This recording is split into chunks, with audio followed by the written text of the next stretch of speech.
Do you know anyone like this around you? A woman whose voice pitch rises in front of a man she likes or someone she wants to please, who easily says things that aren't true to her feelings.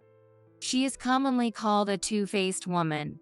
While this may be a manifestation of affection, it's a different story if she flips her attitude depending on the situation or the person she's dealing with. A two-faced girl always ends up hurting someone behind the scenes. The following story is about an experience when I was harmed. My name is Michelle. About 7 years ago, I was discussing getting married in the fall with my boyfriend of 3 years, Mike, who is the same age as me. During this time, we found out that his older brother was also planning to get married around the same period. It was joyful to have such happy occasions overlap. But considering the financial burden on those invited, we thought it would be better to avoid having our weddings at the same time. After some discussion, it was decided that his older brother, being the eldest, would have his wedding first. And the person who became my sister-in-law was Anna. Anna was a very kind person and treated me, who is 2 years younger than her, like a sister. I thought we could get along well even after getting married. But her attitude changed completely 6 months after her marriage. It was the day my husband and I, who had our wedding later, returned from our domestic honeymoon and visited his parents' home. Grandma, Mike and Michelle are back from their honeymoon.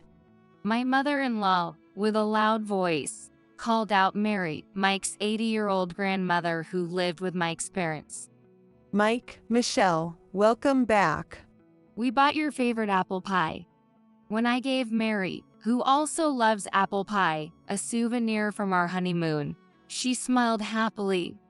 Mike, you really got yourself a wonderful wife. You even considered an old lady like me for your wedding.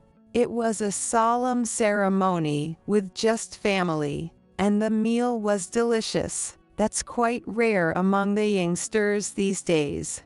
We were enjoying a family gathering at my in-laws for the first time since the wedding. Ding dong. That's when Anna, my sister-in-law, arrived. Oh, it looks like everyone is having a good time. Anna, you've come at just the right time. Mike and the others have just brought back some souvenirs from their honeymoon. Would you like to join us for some apple pie? Nancy invited her. Well, I'll pass. I'm just here to drop off an invitation to Nancy's birthday party today. I have other things to attend to, so I'll be leaving now. After saying that, she immediately left through the front door. I followed her. Here, a souvenir. I'm sorry, it's nothing special. I handed her a bag of sweets, and as she looked inside, she laughed and said, Well, it looks like something you could buy at any store. I'm sorry. Also, Michelle, could you stop being so familiar with me from now on? You're married too, so you understand that, right? Yes. Anna, who had treated me like a sister until that day, spoke with a sharp tone in her words. What could have happened? I might have upset her somehow, but I couldn't think of anything specific. Maybe she was just in a bad mood. Only a vague feeling of discomfort remained. 2 weeks later, when we went to the restaurant Anna had reserved for my mother-in-law's birthday celebration, my in-laws' family were waiting for us. What?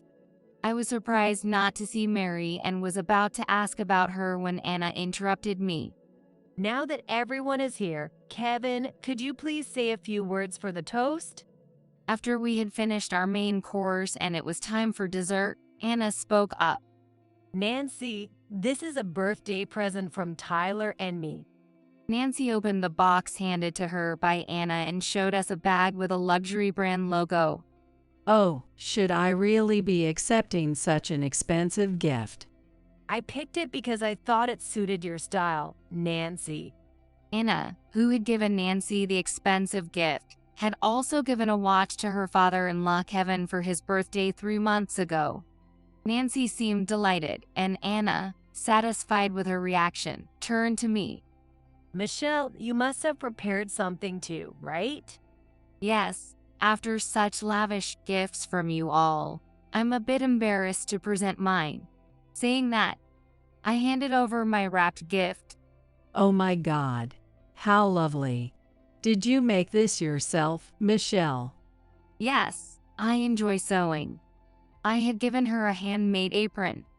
Nancy had mentioned wanting one before. I wish I could find a more stylish apron. Remembering that, I made it to suit Nancy's preferences. Thank you. This is exactly what I wanted. The fact that you made it yourself means so much to me. I was glad Nancy was pleased.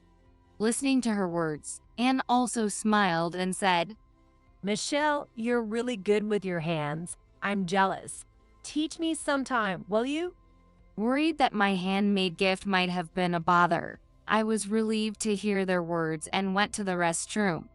While washing my hands, I suddenly felt someone's gaze and looked up to see Anna glaring at me through the mirror. There's no need to be so surprised. I'm sorry. I didn't notice. Hey, Michelle, what was that about the birthday present? Did you really think Nancy would be pleased with something like that? A handmade apron in this day and age is just too tacky. Anna laughed mockingly, arms crossed. Oh my God, it's like poverty just rubs off when I'm around you. With that, she pinched her nose as if smelling something bad and walked out of the restroom. From then on, Anna behaved completely differently when she was alone with me compared to when the family was around. Even when I discussed it with my husband, he just said to ignore her, not taking it seriously. Still, I continued visiting my in-laws' home, looking forward to seeing Mary, who always seemed happy to see me, and lately, I hadn't run into Anna, which was a relief. Then one day, I received a message from Anna after a long while. I have something to report. On the promised day, I went to my in-laws and saw Anna happily talking with her in-laws alone. Anna is pregnant with a boy. Nancy was joyful as she said that. My in-laws seemed to have known about Anna's pregnancy, but she had called us specifically to share the news now that she was in a stable phase. They were all beaming with joy, but I felt complicated as I pretended to make tea in the kitchen. Still curious, I eavesdropped on the living room conversation. I actually have a favor to ask. Anna started. What is it? Don't be shy, just say it. Tyler and I discussed it, but once the baby is born, we were wondering if we could live here with you. And we were thinking, it might get a bit cramped with the family growing, so it would help if we could do some remodeling. Well, of course, we'll cover the costs. Anna made her proposal with a humble demeanor. I felt there had to be another motive behind her parents' submission. Oblivious to such considerations, Kevin said, I appreciate the thought, but it would make us all too cautious around each other, wouldn't it? You don't need to worry about us. Why don't you just build your own house? I'd be more than happy to provide the money, right, Mom? Yes, indeed. Hearing these words from my in-laws, Anna responded, Really? Are you sure? That's disappointing. I was actually looking forward to living together. This too must have been part of the scenario Anna had imagined. Then, she came up to where I was in the kitchen. Did you hear that? Kevin is going to provide the funds for my own house. Anna looked quite self-satisfied. And then, as if reassured by something, she made a flippant comment to me that she never had any intention of living with her in-laws from the start. This secures my future, with a husband who works at a top company, a brand new house, and a son on the way. Plus, I've managed to get my in-laws on my side as an added bonus. Poor you, picking the wrong side. What? About Mary. What's the use in being friendly with someone like her? I couldn't hold back anymore. Anna, that's a horrible way to speak. I raised my voice. Keep it down, or everyone will hear. Then, Anna whispered in my ear. God is really watching over us. He made sure I, the wife of the eldest son, could have a child first. I was utterly speechless. I didn't understand what Anna meant by that at first, but then something clicked. But how could Anna know about it? Only my husband and Mary were supposed to know. Suddenly, Mary appeared. What are you two talking about? Oh, it's nothing. Anna answered with a forced smile and hurried back to the living room. Michelle, would you like to have some tea in my room? Once we were in the room, Mary double-checked to ensure no one else was around. Michelle, did Anna say something nasty to you? What? Mary. Mary shared with me that she had begun to suspect Anna's true nature.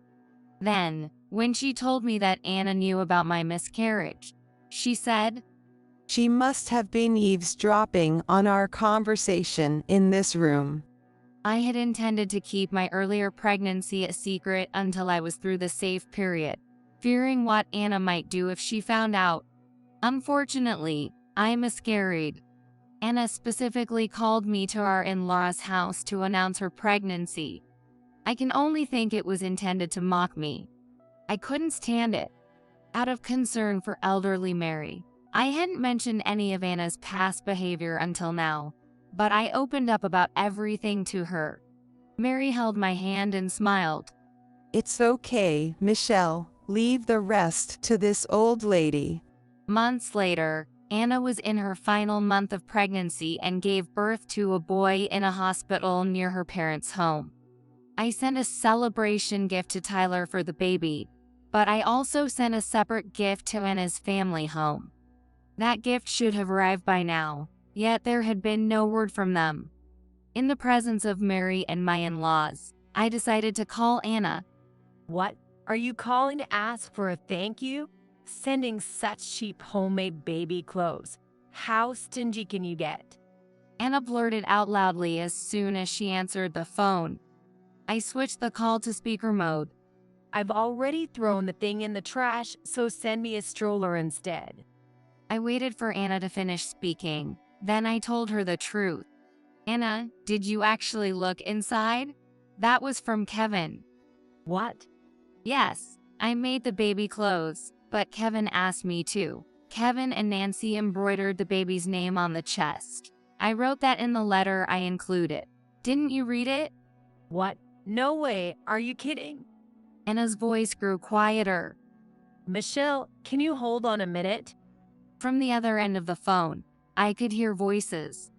Hey, Mom, where did you put that bag I threw in the trash? What bag? What was in it? Hey, you should have at least checked what was inside. It seemed Anna thought she was muffling her phone, but I could hear her conversation with her mother loud and clear. Michelle, I'm sorry. There was a little mix-up. Anna's voice suddenly turned meek. It seems my mother mistakenly threw it away as trash. Kevin and the others would be upset if they knew. Anna continued to make excuses, but what she really wanted was for me to make the same baby clothes again. Michelle, I apologize for being harsh to you before, but believe me, I didn't mean any harm. So please, just this once, help me out. After all the terrible things she had said, Anna was now trying to cozy up to me because it suited her needs. I understand. Considering how Kevin and the others feel, I'll grant your request this time. I replied and then hung up the phone. See, that's her true nature. Mary, who had been listening, said this to my in-laws. In fact, before giving birth, Anna had skipped Mary's birthday party, claiming she felt unwell. At that time, Mary had revealed Anna's true character to my in-laws and Tyler. I can't believe Anna would do that. Though they had been somewhat skeptical, they were convinced after hearing the phone call. They were beyond angry to discover that the clothes made with love by the family had been discarded. Having unexpectedly gained leverage over Anna, I saw an opportunity to turn the tables. A month later, unaware of everything, Anna came to my in-laws' house with her newborn child and Tyler. On this day, which marked the first meeting between my parents-in-law and their first grandchild, we, as a couple, couldn't confront Anna. Instead, we greeted her as if nothing was amiss. Oh, how adorable. I wonder if she got her mouth from me. And these eyebrows are just like mine. Watching them dote on their grandchild, I thought about how they couldn't love her more if they tried. Kevin, Nancy, and Michelle, thank you for the cute baby clothes. Look, they fit perfectly. Anna, wearing a triumphant smile, had dressed the baby in the newly made clothes. Really, it fits perfectly. Seeing the joy on my in-laws' faces, Anna smiled sweetly at me. At that moment, Nancy, who had been intently looking at the baby, said something odd. Wait, that's strange. Is there something wrong? These baby clothes. I remember the embroidery wasn't this neat before. Or is it just my imagination? Nancy tilted her head. Yes, Nancy. It was perfectly sewn from the beginning. Right, it was. Anna laughed nervously. Thinking she had gotten away with it, she breathed a sigh of relief. Immediately after, Mary tried to hold the child. Let me hold my great-grandchild too. Don't touch it with those dirty hands. Anna swatted Mary's hands away. It seemed like a reflexive act from Anna, who disliked Mary. Caught off guard by her own nature slipping out, Anna became flustered. I'm sorry, Mary. I didn't mean it like that. I really didn't mean. Anna tried desperately to explain, but the icy stares from those around her were all directed at her. Well, that's okay. Mary was the only one smiling. Trying to keep up appearances, but slipping up unexpectedly, right, Anna? What? Oh dear, I might have said too much. Mary's sarcasm left Anna visibly stunned. Anna found herself at a disadvantage. Mary, could we possibly have another birthday celebration? I was ill and couldn't attend the last one. Oh, there it was. Her typical flip-flopping. Since you like pasta, should I make a reservation at an Italian restaurant? Anna was suggesting nervously. No, I dislike eating out. I'd much rather try some of your homemade cooking, Anna. What? Are you not good at cooking, Anna? No, that's not it. Of course, I can make it. Though Anna talked a big game, she called me later. I have a favor to ask. She wanted help with the cooking. She was mistaken to think she could easily depend on me as she had with the baby clothes. Anna, I can do that. Mary has tasted my cooking, so she'll realize right away. If you can't cook it yourself, why not just be honest about it? What? Faced with my unexpected response, Anna seemed to give up and said over the phone. Understood. And so, Mary's birthday party was held again with Anna included. A lavish spread of large platters and layered boxes were arranged on the table. Did you make all this, Anna? Mary asked her innocently. Yes, I'm not sure if it will suit your taste, but... Typical Anna. Unable to admit she couldn't cook, she probably just ordered fancy food. Anna seemed relieved to have avoided embarrassment. Mary, it's nothing much, but if you like, please wear this. Anna offered a gift to Mary. Oh, this looks expensive, but it's too nice for me to wear. Could you possibly return it to the store? What? You don't like it? Then I'll prepare something else. Mary was flustered by her rejection as she said that. Anna, wouldn't you like to live with us? That would be the best gift. What? If you do, I can eat your delicious cooking every day. What? Live together? But I heard we didn't need to do that, right, Kevin? Anna was utterly flustered by Mary's unexpected suggestion. I just thought of it. You were planning to live together, weren't you, Anna? Is there a problem with that? She fell into silence. After about 10 seconds of silence, Anna spoke. I'm sorry. I really can't cook at all, but I couldn't refuse your request, Mary, so I ordered some dishes and brought them over. I see. You should have just told the truth. Yes, I'm very sorry. Anna apologized for the food, trying to dodge the living arrangement discussion, but Mary pressed on. Don't worry. The living together part was just a joke. A joke. What? It was a joke. A sense of relief returned to Anna's face, but Mary's strike was unexpected. Listen to the whole story. It's too early to be relieved. What? I want you not to cross this house's threshold. If you can't enter the house, living together isn't possible, right? Understand? What? Then Tyler, Anna's husband who had been silent, spoke up. Anna, apologize to Michelle properly. To throw away the clothes she made for our baby, that was the lowest thing you could do as a person and a mother. It was the first time I saw the usually reserved Tyler angry. What? Apologize? I haven't done anything wrong. Anna still refused to acknowledge her actions. It was my turn to deliver the final blow. Anna, everything's out in the open. Do you want to see the proof? I showed her my smartphone. Here. All our conversations have been recorded. Want to listen? As I was about to press play, Anna screamed and snatched the phone from my hand. Stop it. Perhaps startled by Anna's voice, the baby sleeping in the next room started crying loudly. What? Everyone's ganging up on me. I'm the one who should be crying. What? Really? Anna started crying along with her baby.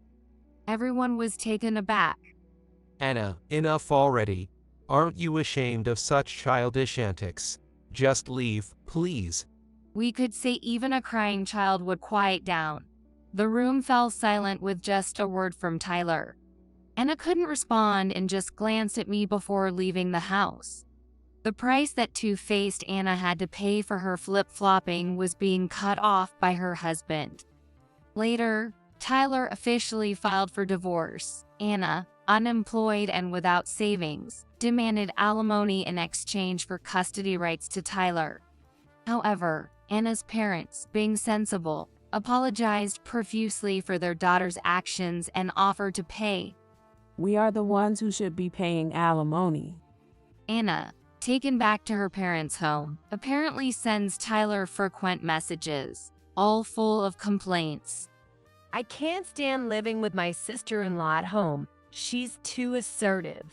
Disgusted with Anna's disregard for their child, Tyler replied, "You reap what you sow," then blocked her number. Tyler, now living back at his parents' home with his son, soon remarried. Please feel free to treat me like a sister. My new sister-in-law is a year older than me, very kind and cheerful. She quickly won the affection of her stepson. Thanks to my in-laws' consideration, they now live in a condo near my in-laws' house. Meanwhile, my husband and I, blessed with 2 daughters, moved into my in-laws' house as Tyler's family moved out. Though my parents-in-law had said living together wasn't necessary, they now enjoy watching their granddaughters grow up. Mary named our daughters. Since my name starts with an M, Mary suggested names starting with M too and chose Marcy and Monica for my daughters. Mary, affectionately called Gammy by her granddaughters, is celebrating her 88th birthday this year. Today, she sits comfortably on the porch, watching her great-grandchildren play in the sandbox. Gammy, here's some apple pie for you. The girls offer her mud pies they've made, and Mary laughs, deepening the wrinkles in her face. Thank you. It's very delicious. Watching this charming scene from the shadows, I murmured, "Gammy, please live a long life and continue to watch over these children's growth."